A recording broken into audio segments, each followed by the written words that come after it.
Okay, so good morning. Good morning. So good morning, old friends. It's very, very nice to be here to meet with so many good old friends. And we're really old, getting old. and also, it's really glad that I'm here, to also see some new faces and some young faces too. And may I first introduce myself? My name is Thekla Lit. 我的中文名字是列国远，我是那个温哥华过来的，我是卑诗省的史维会的会长，也是加拿大史维会跟王宇佳医生我们两位是共同的主席。So I'm from Vancouver, and my name is Thekla, and I'm the president of BC Alpha, and also one of the co-chairs, together with Dr. Joseph Wong. We are the two co-chairs of Canada Alpha. So you all have heard that actually Canada Alpha, especially Toronto Alpha and BC Alpha, in the past, I would say over 10 years, we have been very dedicated in promoting education, especially school education in the Canadian education system. The reason is clear, as Dr. Joseph Wong has mentioned, because we believe if we really want to change the attitude and the mentality of the so-called mainstream people in North America, like in Canada or in the United States, we have to have the Asian Holocaust be able to take roots in the school system, like the Holocaust education has been doing in the over last 20 years. So today here, I'm not talking about the big directions, how we change, because Dr. Joseph and Don have been talking about those. So today, I would like to share with all of you our very humble experience and path, how we try our best to get the Asian Holocaust into the education system.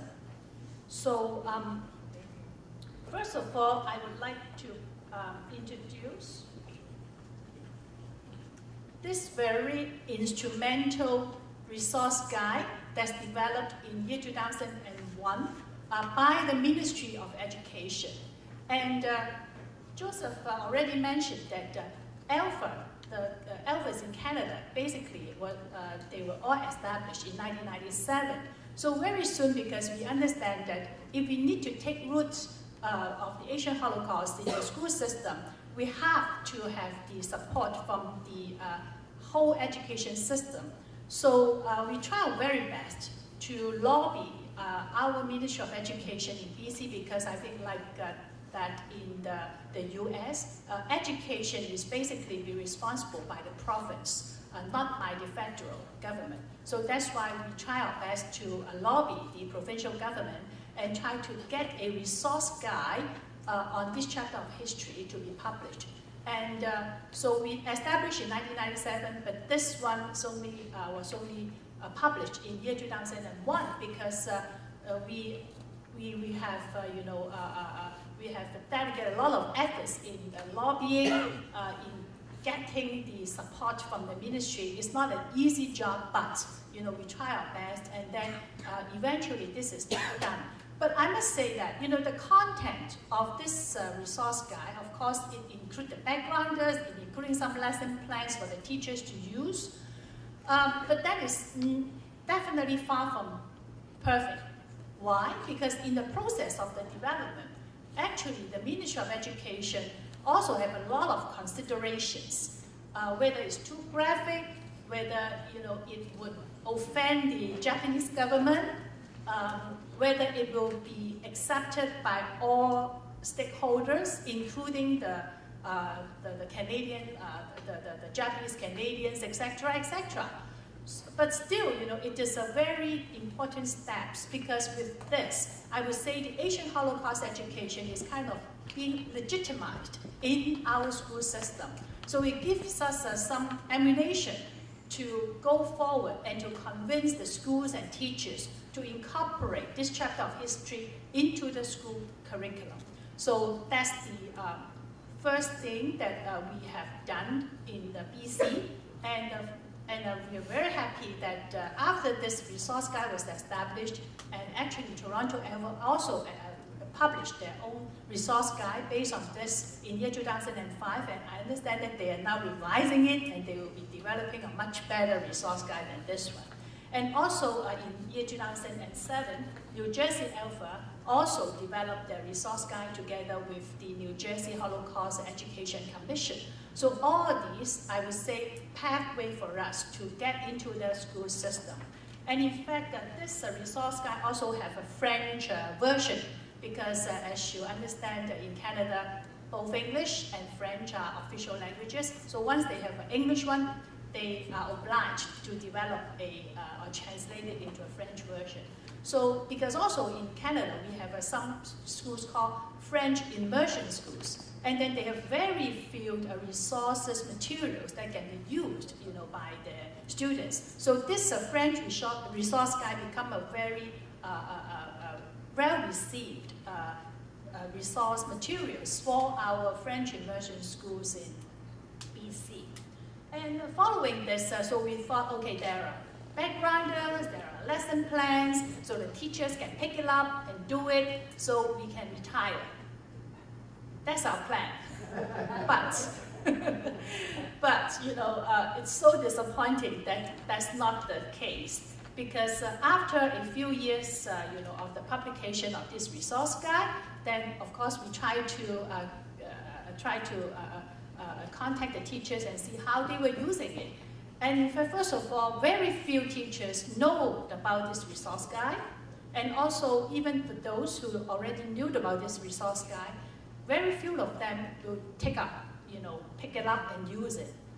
The reason is because in their education, they have no knowledge at all about the Asia-Pacific War, or about the Japanese atrocities, or about the Asian Holocaust. So without this knowledge, even there is a resource guide there is a lesson plan there, they don't have the urge to really use it, and also they have already so many materials that they have already been using in the teaching. So why would they like to use a new thing?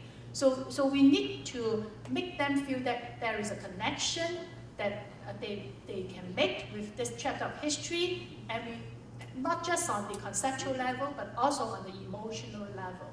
So besides going to these to the teachers' conferences or workshops to present workshops and to introduce these resource guides to the teachers, then eventually in year 2004, with the great support from Toronto Alpha, especially from Dr. Joseph Wong, so we started this study tour called the Peace and Reconciliation Study Tour. So you will see that is here in year 2004.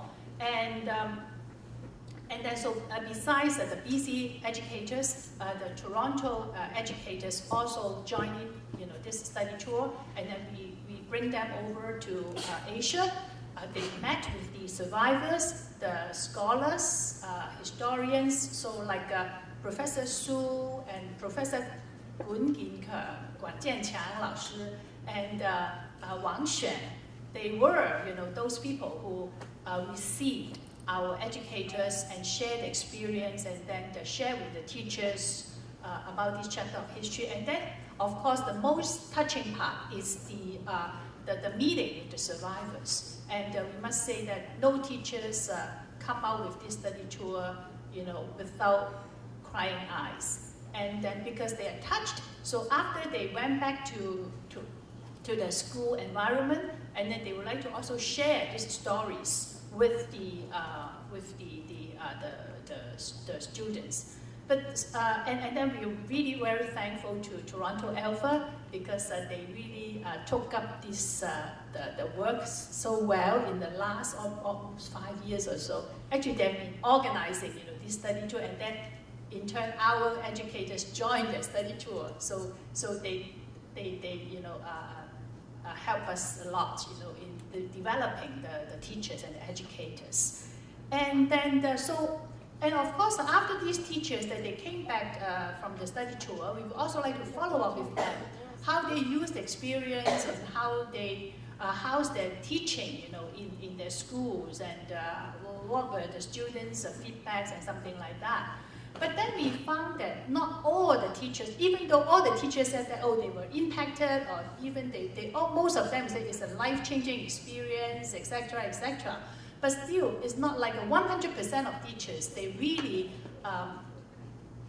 engaging or they really using the materials. Not all of them will use it in the classroom. So we try to understand what is the problems and how we can support them. So starting from year 2009, so we started another program. It's called the International Human Rights Day Student Symposium, and the theme, of course, is the human rights in the Asia-Pacific War, 1931 to 1945. That means we focus, on the Asian Holocaust education. Why we're doing that? Because we noticed that some teachers, they're very eager in using this kind of materials, and then they develop very good lesson plans, and then they have been doing very well with their students. So we try to use these teachers as like a seed teachers and ask them to come to this student symposium and organize workshops so that they can get out of this chapter of history, not just to their own students, but also to students from other schools. So we organize this, and then we invite students from the whole province, that the teachers can register and bring the students to come to this symposium. And the program is very well thought of. So we'll have the background, we have survivors' testimonies, and then we have breakout workshops, etc., etc. And at first, for the first year, the Vancouver School Board sponsored this event. But then, in their education building, we can only accommodate 150 students for a day. So that's why we did 2 days. That means that for the first year, we can accommodate 300 students. But the number is too small. So fortunately, from the second year on, one school in Vancouver is willing to host this symposium, and then we can accommodate 400 students a day. So that means each day we'll have 800 students, and that is in the last 4 years. We have been doing it for 5 years already, and then this year we were able to extend it to another school district. So that means we have a third day. This year we can accommodate like more than 1,000 students. So, but still it's just not sufficient. But before I go on how we're going to do more, I would like to show you a video of this symposium so that you have some feelings about how this symposium is organized and what it is about. So it's about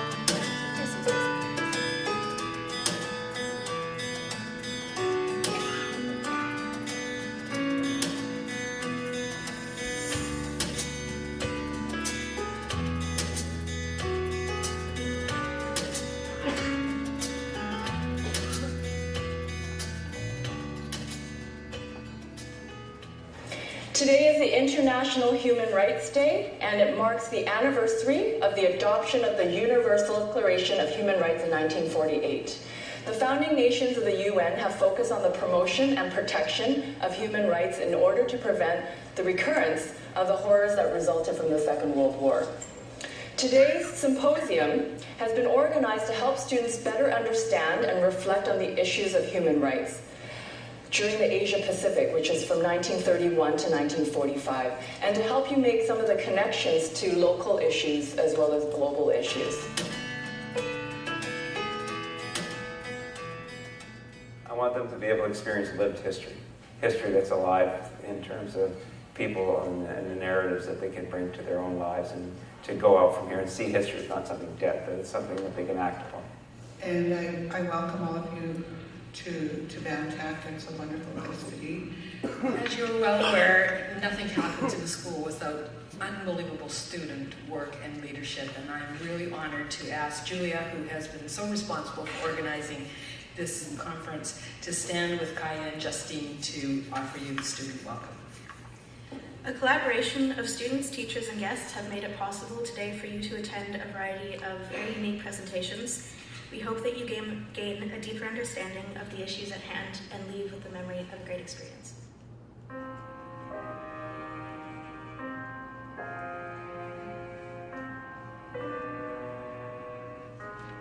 In Social Studies 11, we focus mostly on the European stage, but this gives students an opportunity to see beyond that and to see beyond what just is happening in Europe, but what happened in Asia as well.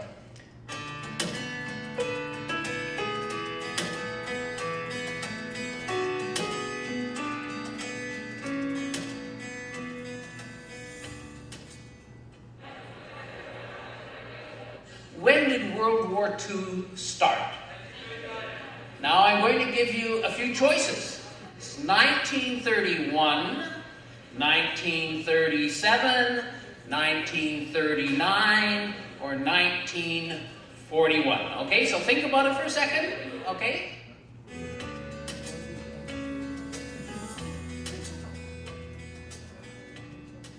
Today my role is to present some of the efforts by people in Japan, the Japanese people who are working for peace and reconciliation in Asia. Joy is part of our community, the community of Japanese Canadians, a small community, but are trying to raise awareness on these issues among Japanese Canadians and people in Japan. You will leave this symposium more compassionate and caring about other people's suffering.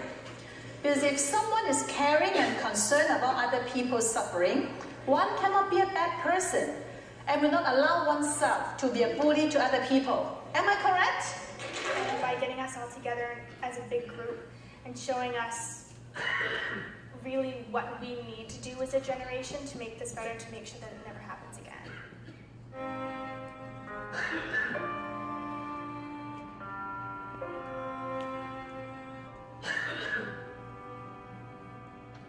And this session is organized because we would like to offer an opportunity for you to face the bitterness of truth and the pity and terror of tragedies. Today, we are very fortunate to have Mr. Tony Cowley, a survivor of World War II in Asia, here with us. 85% died of starvation, brutality, and all kinds of tropical diseases. It's inspiring, it's moving, it's emotional, it's real. And all these things have been so powerful for me.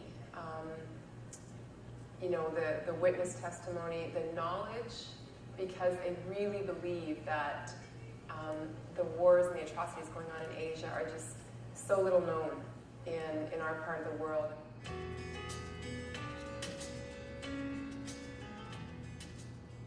The flexibility that exists in this, with this symposium, where they can go to different workshops, will expose them to a variety of information, more information, and I think if they can walk out of here feeling just a bit more empowered and even with a bit more knowledge, I think that would be a benefit to all students and society as a whole.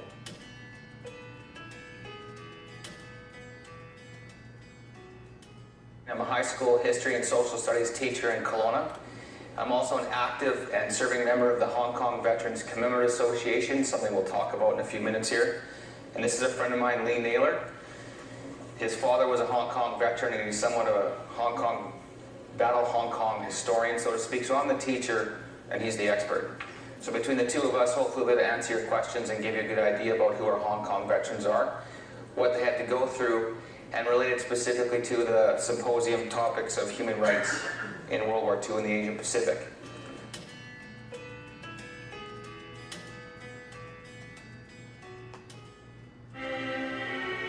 It was failing of the fighting spirit that the Japanese government was worried about.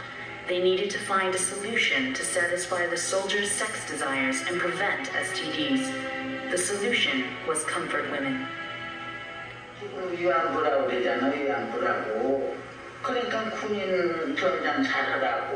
So when they're being brought into these situations, the psychological harm that might have done, right? If you can imagine that, so.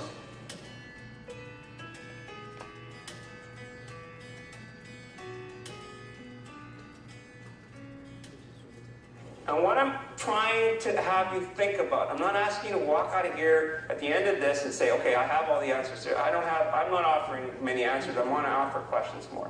But is it the fact that even our society, if we start scale valuing people, does that not itself open up the possibility that we can devalue people to the point where they have no value? At Harbin, at the so-called Epidemic Prevention and Water Sanitation Facility, which it was called, the Chinese and the Russians and the POWs that they experimented on were referred to as lumber, logs. They weren't any different from a piece of wood.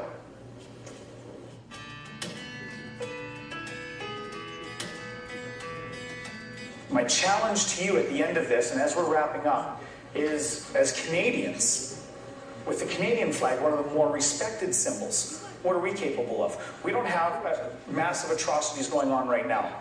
And I don't think there's any need to expect that you're going to go home and create a safety zone in your backyard. But you need to think about global citizenship as something that goes beyond the rah-rah, let's talk about it.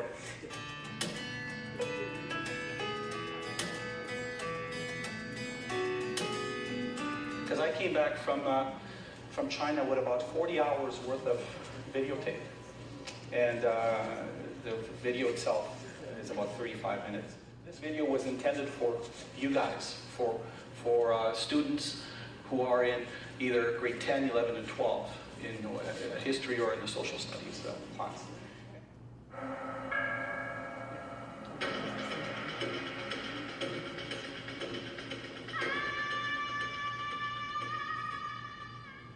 What I want you to do, rather than me tell you what's important or us direct the questions, try to think of some other questions you have about the material you saw, anything about this time in history, and we'll try to answer your questions rather than us tell you what we think is important in this video. So, I'll go over there. I mean, all the way over. Why? Why the word? Pardon? Just for the word? Yeah. Anything else? We visited when we were in Shanghai, where it was a conference house. And all the students I've talked to have had really great things to say about the workshops they've attended, and I think everyone was really energetic.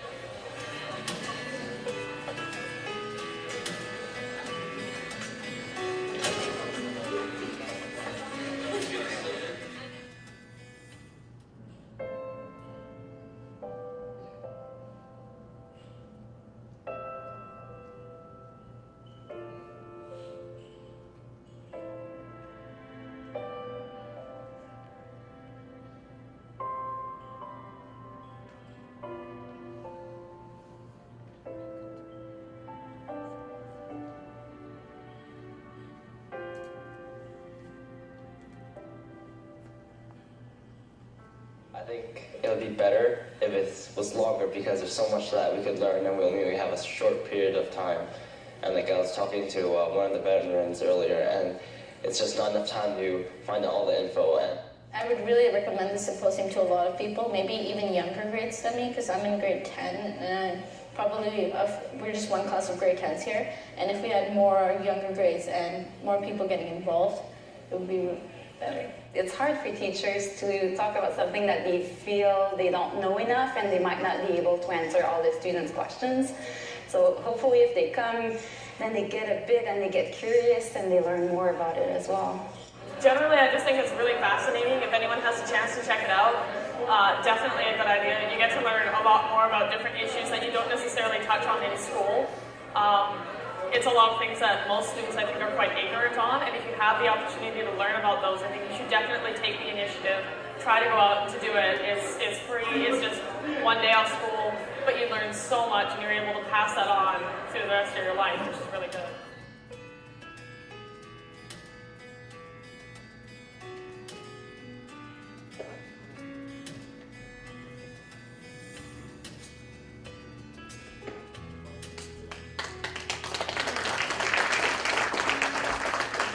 Thank you.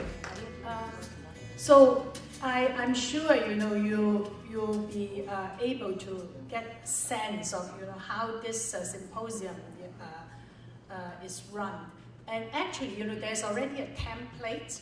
So, and then it's also on the website. And then you know how we organize the workshops, or the themes, and then also you can, from the workshop, you will see that we're not just talking about the history itself, but we link all these topics back to present, so that the students can have a better connection about how this chapter of history impacted them and how they should learn lessons from this chapter of history to see the present conflicts in war or even during peacetime. And so from this video, you can, I'm sure you also agree with me that it's very well received by the teachers and very well received by the students. But that's still, it's only 1,000 students a year. So it's not enough. So what about the other 300 days, right? 300 something days after this student symposium? So what should we do, and what can we do to help expand the impact of these works to the other students? So that's why, starting from this year 2014, we developed a new program called the Classroom Presentations. Actually, it's a school outreach program because we would like to really help the other students to have the opportunities to also be exposed to the workshops that we presented in the symposium. And also the ultimate objective actually for this classroom presentation is that we like actually the process is like this. We will try to contact the teachers and let them understand that we will be able to make classroom presentations on those topics in their schools. And then so we have hired an education director. She will be going there. Sometimes I will be going there to the classrooms to make presentations to the students. And in fact, for this presentation, we don't just want to make the presentation to the classes, but we hope after it's some kind of like a demonstration in how to teach these topics in classes. Because we found that sometimes for some teachers, even they know a little bit about these topics, or they already came to our student symposium, and then they still don't have the actual materials or very user-friendly and hands-on materials to do the teaching. So that's why our education director, together with a team, from BC Alpha, we developed 4 packages. In fact, these are the 4 packages, that we developed so far. The first one is Rescue of Global Citizenship in the Nanking Massacre. The second one is Comfort Women Japanese Military Sexual Slavery during World War II in Asia. The third one is the biological chemical warfare, and the fourth one is the Canadian Hong Kong veterans. So actually our ultimate objective, if you see this chart, the ultimate objective, if you see the very last one, actually is that we would like to provide continuous support to the teachers so that they can use the materials that we already developed, and then they will use it in their own classroom. So exactly what kind of materials we developed is that for those, for all these four themes, we developed a so-called Prezi packages. Have you heard about the Prezi? Because now I'm using PowerPoint, right? Have you heard about Prezi? Yeah, some do, yeah. So actually the Prezi is the most, I would say, upbeat kind of presentation materials, because the visual is much more, I would say, can accommodate more animations, and so the visual is much better, much attractive to the students. And then also, how many minutes? And also with this script, we also, prepared a script for the teacher, so that there is the already made Prezi package, and also together with the script that the teachers can use. And we also prepare all the handouts that they can download from our websites. So because time is very limited, so I try to go a little bit faster. But 2 minutes can't work, okay? and then what are the challenges, you know, for this classroom presentation package, and what is the challenges for us to convince the teachers to use it is, first of all, it must be relevant to the curricular objectives. So like say, for example, just now Toronto Alpha mentioned about they have many courses that can accommodate, you know, the Asian Holocaust education. And then like in BC, we also identify some of these courses that have some of the elements in the curriculum that can accommodate the Asian Holocaust. So I think in other cities, if you want to do the same thing, you also have to go to look into your curriculum. So we have to speak the same languages, you know, as the teachers they are doing. So that's why we also employ this so-called historical thinking concepts in teaching and in the development of our package. The first one is historical significance. Very quick is how do we decide what is important? Like why do we have to learn about Asian Holocaust? Because there are so many things happening in the world. So what is the historical significance? We have to convince the teachers and let them understand. So of course, for something that is historically significant is that it affects a lot of people, and actually it also, you know, affect the world, and then it create changes after such events and things like that. The second one is the students has to examine primary and secondary evidences. So in our packages, we include a lot of primary and secondary resources in the package, so the students can also get hold of these materials, and then it's also a way how they learn a way that they learn how to learn history.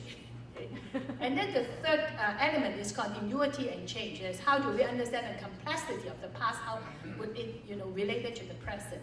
And of course, you know, this is very common cause and consequences. How do we explain the effects of decisions and actions taken in the past? And then we can learn lessons from the past, right?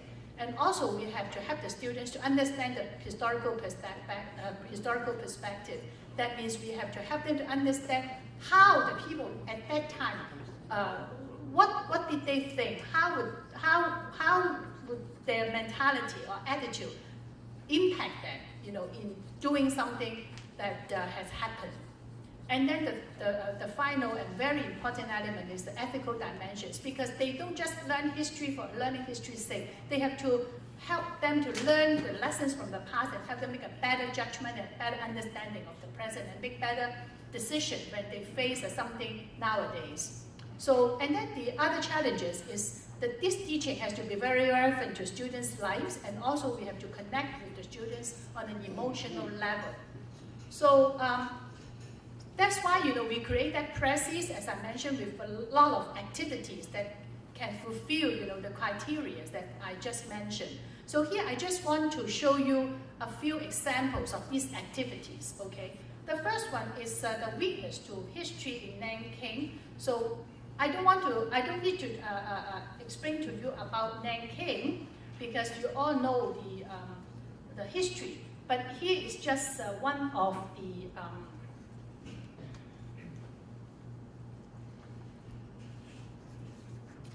This is the prezi I mentioned, okay?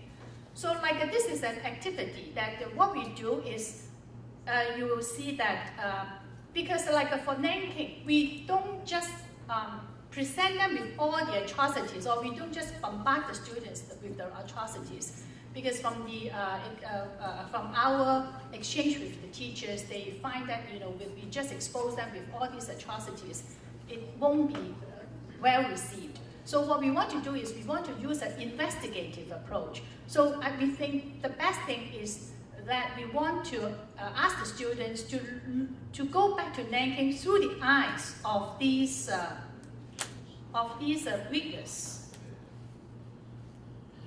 of these eyewitness, you know, during Nanking massacre. These people, they created the sadism. So we will divide students into small groups, and then each of them will have a handout on a brief introduction on each of these Westerners, and also in, like say for example, in John Rabe's or in John McGee's, I can show you the John McGee's one. So there is this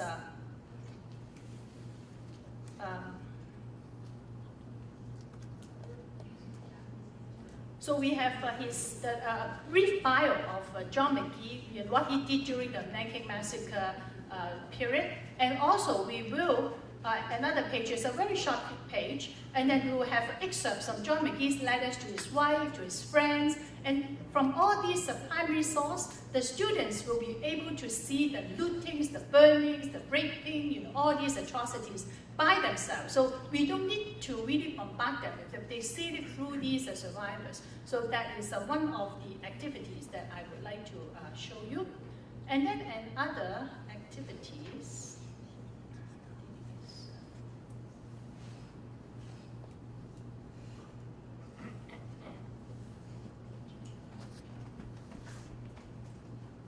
The other one is the comfort woman painting analysis, because we just mentioned that we need to connect the students with the survivors, and also we need to bring out the emotional side from the students to connect to this chapter of history. So we will use these photos, these kind of photos. So probably all of you know that these paintings actually were created by the survivors of the Korean comfort woman. Okay, these were painted by them. So we will divide the students into small groups, and then each of them, we will give them a painting, and then they will discuss or they will think about what the survivors feel, or what the survivors want to express in this painting. So then, you cannot imagine. Sometimes, the thoughts are just beyond our imagination, that they can feel how these survivors feel, and what did the survivors experience during the war from these paintings. Then, they will get emotionally connected to these survivors. So this is another example, how we try to get the students emotionally connected. And then also we will have some big questions or some big group discussions, like on the deniers. Why denial? So we also want the students to discuss some more philosophical and ethical questions on why Japan denials, what are the background, what are the backgrounds, and what are the reasons, and so as to help them to understand more about the present situation. So I don't want to go into too more detail. And yeah, so yeah, we can wind up a little bit. So when we do this presentation designs, these are the elements that we consider. It will be very investigative, inquiry-based, and we'll have small and large group activities and discussions. And also we try to help the students understand through the perspective of survivors, and also there will be, all the thematic focus will be on human rights violations and issue of justice. Why? Because as Dr. Wong mentioned, if you still talk about Sino-Japanese war, or Japanese aggression, then it will be very difficult to help the students to connect to this chapter of history. So we'll focus on human rights violations, issue of justice, and then we use the Asian Pacific or the Asian Holocaust as a material so that they can bring it to the present day human rights violation issues, or issues concerned about social justice. And after we from April this year, we have been doing, up till this moment, over close to 30 classroom presentations. And this one is the latest feedback from one of our teachers. So everyone means the students too, was impressed with the quality of the resources you presented, the images and content of the presentation themselves, the scholarly research on which they are based, the sensitivity to perspective and to the complex and difficult nature of these issues, and the effort to teach teachers how to use them, all make these resources extraordinary. So it's we are very encouraged that looks like it's the right way to go, and many of teachers, after they have our presentation in their classes, then they are willing to get hold of our Prezi, the one that I just showed you, those activities and something like that, And then they would like us to help them, to support them, to make use of these presses. The good thing about this press is that, now first of all, it's all uploaded in our website. And maybe I can show you.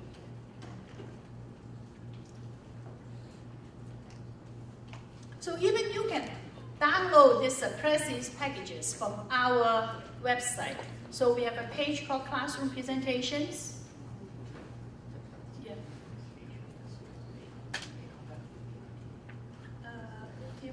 I'll finish in 2 minutes. So you can see that you can download these from here, and then we have the handouts, and then we also have the scripts. So you can also download it and see how we use the pressy and the script. So we hope that, and then the good thing is the teachers can download and ask for a personal copy of theirs, and then they can adapt it to their own use. For the pressy, the good thing is you can use all of them, or you can use only part of it. So it's very flexible. So we hope that besides the resource guide, besides the study tour, we hope that we can really give them something very, very concrete, that they can use it in one class or in 2 classes, so that they will spend time to educate the students about this chapter of history. So actually I have much more to say, but because of the time constraint, so I have to stop here. But if you're interested, we can always talk beyond the conference. And please go to our websites and explore what we have, because besides these classroom presentations, we do have a lot of resources, materials, including testimonies, resource, and updated news on this chapter of history. So, yeah. And also, we have developed a package of bookmarks, a set of 6. Okay, and we use it to promote our website. And so please feel free to take it if you want and share it with your friends. Thank you.